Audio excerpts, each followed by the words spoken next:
जयति पराशरसूनुः सत्यवती हृदयनन्दनो व्यासः यस्य आस्य कमलगलितं वाङ्मयममृतं जगद्विपति भुजगभोगाभमृद्यम्य हृद्यं निजभुजं दक्षिणं लक्षणाद्यं ललितमुद्रिक्तविज्ञानमुद्रं भज भज अनन्तमित्यालपन्तं प्रणतवान् प्राणिनां प्राणभूतं प्रणतिभिः प्रीणये पूर्णबोधं भवदवोष्णेन तातप्यमानान् भुवि परं नाथम् अप्रेक्षमाणान् भुवनमान्येन चान्येन दोष्णा भवतु भीर्मा इति नः सान्त्वयन्तं प्रणतवान् प्राणिनां प्राणभूतं प्रणतिभिः प्रीणये पूर्णबोधं नारायणं सुरगुरुं जगदेकनाथं भक्तप्रियं सकललोकनमस्कृतं च त्रैगुण्यवर्जितमुजं विभुमाद्यमीशं वन्दे भवग्नम् अमरासुरसिद्धवन्द्यं नारायणं नमस्कृत्य नरं चैव नरोत्तमं देवीं सरस्वतीं व्यासं ततो जयमुदीरयेत्। ವಿಷ್ಣು ಸಹಸ್ರನಾಮ ಚಿಂತನದಲ್ಲಿ 15 ನಾಮಗಳನ್ನು ಅರ್ಥಾನುಸಂಧಾನವನ್ನು ಮಾಡಿದ್ವಿ.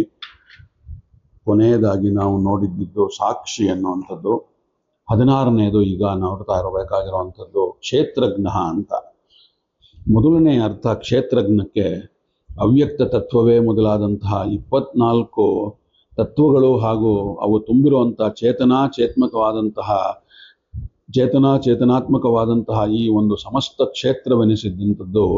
ಇದನ್ನ ಭಗವಂತ ಪ್ರೇರೇಪಿಸುತ್ತಾ ಒಂದು ನಿತ್ಯವೂ ನಿರ್ದುಷ್ಟವಾದಂಥ ಕಣ್ಣಿನಿಂದ ಅಂದರೆ ಚಕ್ಷುಸ್ಸಿನಿಂದ ನೋಡ್ತಾ ಇರ್ತಾನೆ, ಅವನ ಕಣ್ಣಿನಿಂದ ನೋಡ್ತಾ ಇರ್ತಾನೆ ಅಂತ ಶಾಸ್ತ್ರ ಏನು ಹೇಳುತ್ತೆ ಇದಕ್ಕೆ ಅಂದರೆ, ಕ್ಷೇತ್ರ ಶಬ್ದಿತಂ ಚೇತನಾತ್ಮಕಂ ಸರ್ವದೈವ ಪ್ರೇರಯನ್ನೇವ ನಿರ್ದೋಷೇಣೈವ ಚಕ್ಷುಷ ಜಾನಾತೀತಿ ಕ್ಷೇತ್ರಜ್ಞ ಅಂತ ಹೇಳುತ್ತೆ. ಪಂಚಮಹಾಭೂತಗಳು ಅಹಂಕಾರ ತತ್ವ, ಬುದ್ಧಿ ತತ್ವ, ಅವ್ಯಕ್ತ ತತ್ವ, 11 ಇಂದ್ರಿಯಗಳು, ಶಬ್ದಾದಿ 5 ವಿಷಯ ಪದಾರ್ಥಗಳು, ಹೀಗೆ ಒಟ್ಟು 24 ತತ್ವಗಳು ಹಾಗೂ ಮತ್ತೆ ಅವುಗಳ ಪರಿಣಾಮ ಅನಿಸಿರುವಂತಹ ಅಚೇತನಾತ್ಮಕವಾದಂತಹ ಸಮಸ್ತಕ್ಕೂ ಕೂಡ ಹಾಗೇನೆ ಚೇತನಾಗಳಿಗೂ ಒಟ್ಟು ಕ್ಷೇತ್ರವೆನಿಸುತ್ತಿರ್ತಾನೆ ಅವನು ಭಗವಂತ ಇವನ್ನೆಲ್ಲವನ್ನ ತನ್ನ ವಾಸಸ್ಥಾನವನ್ನಾಗಿಸಿಕೊಂಡು ರಕ್ಷಣೆ ಮಾಡ್ತಾ ಇರ್ತಾನೆ. ಪ್ರಳಯ ಕಾಲದಲ್ಲಿ ಇವು ಸೂಕ್ಷ್ಮಾವಸ್ಥೆಯನ್ನು ಹೊಂದಿ ಕೃಶವಾಗುವಂತೆ ಮಾಡುವಂತಹ ಭಗವಂತ ಸೃಷ್ಟಿಕಾಲದಲ್ಲಿ ಬೇರೆ ಬೇರೆ ಪದಾರ್ಥಗಳಾಗಿ ಪರಿಣಾಮ ಹೊಂದುವ ಇವುಗಳು ಇದನ್ನ ರಕ್ಷಣೆ ಮಾಡುವಂಥದ್ದು ಭಗವಂತ ಆಗ್ತಾನೆ. ಅಭಿಮಾನಿ ದೇವತೆಗಳಿಂದ ಸಹಿತಗಳಾದಂತಹ ಇವೆಲ್ಲವೂ ಕೂಡ ಭಗವಂತನಿಂದ ಇದು ನಿಷ್ಪೃಷ್ಟವಾಗಿರುವಂಥವು, ಆದ್ದರಿಂದಲೇ ಅವನ ರಕ್ಷಣೆಗೊಳಗಾದಂಥವು ಇವು.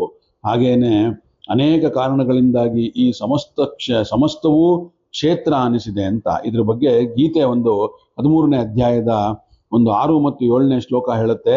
ಮಹಾಭೂತಾನ್ಯ ಅಹಂಕಾರೋ ಬುದ್ಧಿರವ್ಯಕ್ತಮೇವ ಚ ಇಂದ್ರಿಯಾಣಿ ದಶೈಕಂ ಚ ಪಂಚೇಂದ್ರಿಯ ಗೋಚರಾಹ ಅಂತ ಹೇಳುತ್ತೆ.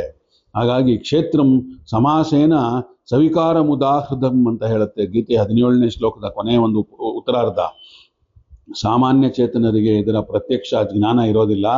ಶೇಷಾದಿ ದೇವತೆಗಳಿಗೆ ಗರುಡಶೇಷ ರುದ್ರರಿಗೆ ಚಕ್ಷುಷ್ ಜ್ಞಾನವೇನೋ ಇದೆ, ಆದರೆ ಕೆಲವೊಮ್ಮೆ ತಿರೋಧಾನ ಅಂತ ಹೇಳಿ ಬರೋದರಿಂದ ಸರ್ವದಾ ಪ್ರತ್ಯಕ್ಷ ಜ್ಞಾನ ಅವರಿಗೂ ಇರೋದಿಲ್ಲ. ಋಜುಗಳಿಗೆ ಕ್ಷೇತ್ರವೆನಿಸಿರುವಂಥದ್ದು ಕುರಿತು ಯಾವಾಗಲೂ ಪ್ರತ್ಯಕ್ಷ ಜ್ಞಾನ ಇರುತ್ತೆ, ಆದರೆ ರಜುಗಳಾಗುವ ಮುಂಚೆ ಅವರಲ್ಲಿ ಪ್ರೇರಣಾರೂಪವಾಗ ಧಾರ್ಮಿಕವಿಲ್ಲದ ಪ್ರಯುಕ್ತ ಸರ್ವದಾ ಪ್ರೇರಣಪೂರ್ವಕವಾದಂತಹ ಪ್ರತ್ಯಕ್ಷ ಜ್ಞಾನ ಅವರಲ್ಲಿ ಇರಲಾರದು ಅನ್ನೋದು ಅಭಿಪ್ರಾಯ. ಲಕ್ಷ್ಮೀದೇವಿ ಕ್ಷೇತ್ರವನ್ನು ಸರ್ವದಾ ಪ್ರೇರೇಪಿಸ್ತಾ ಇರುವಂಥವಳು ಮತ್ತು ಸರ್ವದಾ ಪ್ರತ್ಯಕ್ಷವಾಗಿ ಕಾಣ್ತಾ ಇರುವಂಥವಳು ಭಗವಂತನನ್ನ. ಅದೇ ಒಂದು ಪಾರತಂತ್ರ್ಯ ದೋಷಕ್ಕೊಳಗಾಗದಂತಹ ಅವಳಲ್ಲಿ ನಿರ್ದುಷ್ಟವಾದಂತಹ ಇಂದ್ರಿಯದಿಂದ ನೋಡೋಕೆ ಬರಲಾರದು ಅದು. ಆದ್ರಿಂದ ಕ್ಷೇತ್ರವೆನಿಸಿರುವಂತಹ ಅವ್ಯಕ್ತ ತತ್ವವೇ ಮೊದಲಾದವನ್ನ ಸರ್ವದಾ ಪ್ರೇರೇಪಿಸುತ್ತಾ ನಿರ್ದುಷ್ಟವಾದಂಥ ಇಂದ್ರಿಯದಿಂದ ನೋಡ್ತಾ ಇರುವಂತಹ ಭಗವಂತನೊಬ್ಬನೇ ಕ್ಷೇತ್ರಜ್ಞ ಅಂತ ಹೇಳಿ ಎನಿಸಿರುವಂಥವನು ಅಂತ. ಅಗೇನ್ ಗೀತಾ ತಾತ್ಪರ್ಯ ಈ ವಿಷಯವಾಗಿ ಏನು ಹೇಳುತ್ತೆ ಅಂದರೆ, ಕ್ಷೇತ್ರಜ್ಞೋ ಭಗವಾನ್ ವಿಷ್ಣುರ್ಹನ್ಯ ಕ್ಷೇತ್ರಮಂಜನ ವೇತ್ತಿ ಅಂತ ಹೇಳುತ್ತೆ. ಹಾಗೆ ಅದರಿಂದಲೇ ಗೀತಾಚಾರ್ಯ ಹೇಳ್ತಾ ಇದ್ದಾನೆ, ಕ್ಷೇತ್ರಜ್ಞೆಂದರೆ ನಾನೇ ಅಂತ ಹೇಳಿ ಸಂದೇಶವನ್ನು ಕೊಟ್ಟಿದ್ದಾನೆ. ಇದನ್ನ ಏನು ಹೇಳುತ್ತೆ ಅಂದರೆ ನೋಡಿ, ಏತತ್ ಸರ್ವದೈವ ನಿರ್ದೋಷಣೈವ ಚಕ್ಷುಷ, ಇದನ್ನೇ ಹೇಳಿದೆ ನಾನು. ಪ್ರೇರೆಯನ್ನೇವ ಜಾನಾತಿ ಯತ್ ಕ್ಷೇತ್ರಜ್ಞೋ ಹರಿಸ್ತತಃ ಅಂತ ಹೇಳ್ತಾ ಇದ್ದಾನೆ ಭಗವಂತ. ಆದ್ರಿಂದಲೇ ಇದು ಕ್ಷೇತ್ರ ಅಂದ್ರೆ ಭಗವಂತನೇ ಅಂತ ನಾವು ತಿಳ್ಕೋಬೇಕು. ಭಗವದ್ರೂಪ ಕ್ಷೇತ್ರಜ್ಞ ಅನಿಸಿದೆ ಅಂತ ಹೇಳಿ ಪ್ರಮಾಣಗಳು ಸಾರ್ತಾ ಇವೆ. ಮುಂದೆ 2ನೇ ಅರ್ಥ ಕ್ಷೇತ್ರಜ್ಞ ಹಾಗೆ ಭಗವಂತ ಎಲ್ಲರಿಗೂ ಕೂಡ ನಿವಾಸ ಸ್ಥಾನವಾಗಿರುವಂಥವನು ಮತ್ತೆ ಸರ್ವಜ್ಞನಾಗಿರುವಂಥವನು. ಇನ್ನು 3ನೇ ಅರ್ಥ ಜೀವಾತ್ಮರ ಶರೀರವನ್ನು ತನ್ನ ಶರೀರವನ್ನು ಎರಡನ್ನು ಪೂರ್ತಿಯಾಗಿ ತಿಳಿದಿರುವಂಥವನು. ಕ್ಷೇತ್ರಂ ಪತ್ನಿ ಶರೀರಯೋಃ ಇತಿ ಕೋಶಾನುಸಾರಣೆ ಕ್ಷೇತ್ರಂ ಜೀವಾತ್ಮಂ ಪಂಚಭೌತಿಕಂ ಶರೀರಂ ಸ್ವಸ್ಯ ಗುಣಪೂರ್ಣಂ ಶರೀರಂ ಚ ಜಾನಾತೀತಿ ಕ್ಷೇತ್ರಜ್ಞ ಅಂತ. ಇಷ್ಟು 3 ಅರ್ಥಗಳು ಕ್ಷೇತ್ರಜ್ಞಾಗಾದ್ಮೇಲೆ ಅಮರಕೋಶದಲ್ಲಿ ಕ್ಷೇತ್ರಜ್ಞ ಅನ್ನೋದಕ್ಕೆ ಏನ್ ಬರುತ್ತೆ ನೋಡೋಣ. ಇದಕ್ಕೆ ಜಿಜ್ಞಾಸೆ ಇದೆ. ಅಮರಕೋಶದಲ್ಲಿರುವಂಥ ಕ್ಷೇತ್ರಜ್ಞ ಏನು ಅಂತ ಕೇಳೋವಂಥದ್ದು ಪ್ರಶ್ನೆ ಏನಪ್ಪಾ ಅಂದ್ರೆ, ಕ್ಷೇತ್ರ ಅಂದ್ರೆ ಈ ಕಾಣುವ ಶರೀರ, ಎಂದೂ ಈ ಶರೀರವನ್ನ ತಿಳಿದವನು ಕ್ಷೇತ್ರಜ್ಞನೆಂತ ಗೀತೆಯಲ್ಲಿ ಹೇಳಿರುತ್ತೆ. ಈ ಶರೀರವನ್ನ ಮಮ ಶರೀರಂ ಅಂತ ಹೇಳಿ ಜೀವನು ಸದಾ ತಿಳಿದಿರ್ತಾನೆ, ನಂದೇ ಶರೀರ ಅಂತ ಹೇಳಿ. ಆದುದರಿಂದ ಕ್ಷೇತ್ರಜ್ಞ ಅಂದ್ರೆ ಜೀವ ಅಂತ ಹೇಳಿ ಅನೇಕರು ತಿಳಿದಿದ್ದಾರೆ. ಕೋಶದಲ್ಲಿ ಅಂದ್ರೆ ಅಮರಕೋಶದಲ್ಲಿ ಅಂತ ಕ್ಷೇತ್ರಜ್ಞ ಆತ್ಮಪುರುಷ ಅಂತ ಹೇಳಿ ಜೀವ ಪರ್ಯಾಯವಾಗಿ ಕ್ಷೇತ್ರಜ್ಞ ಶಬ್ದ ಇದೆ ಇಲ್ಲಿ. ಅದರಿಂದ ವಿಷ್ಣುವಿನ ನಾಮಗಳಲ್ಲಿ ಕ್ಷೇತ್ರಜ್ಞ ನಾಮ ಸೇರಲು ವಿಷ್ಣುವಿಗೆ ಜೀವೈಕ್ಯವಿದ್ದದ್ದೇ ಕಾರಣ ಅಂತ ಹೇಳಬಹುದೇ ಅನ್ನೋದು ಜಿಜ್ಞಾಸೆ.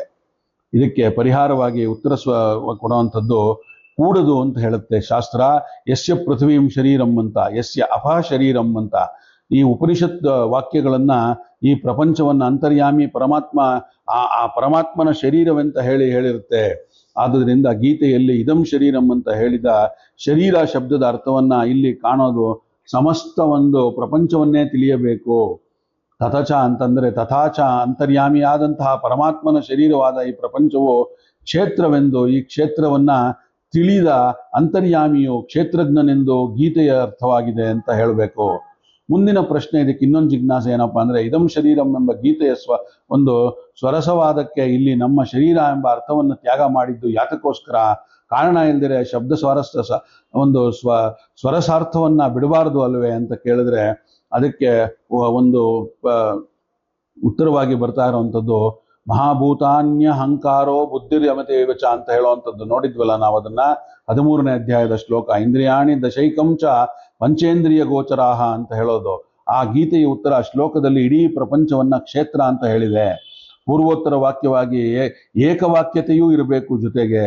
ಅಂದ್ರೆ ಪೂರ್ವಾಕ್ಯವಾದಂಥ ಅರ್ಥ ಉತ್ತರ ವಾಕ್ಯದ ಅರ್ಥಕ್ಕೆ ವಿರುದ್ಧವಾಗಿ ಇರಬೇಕು.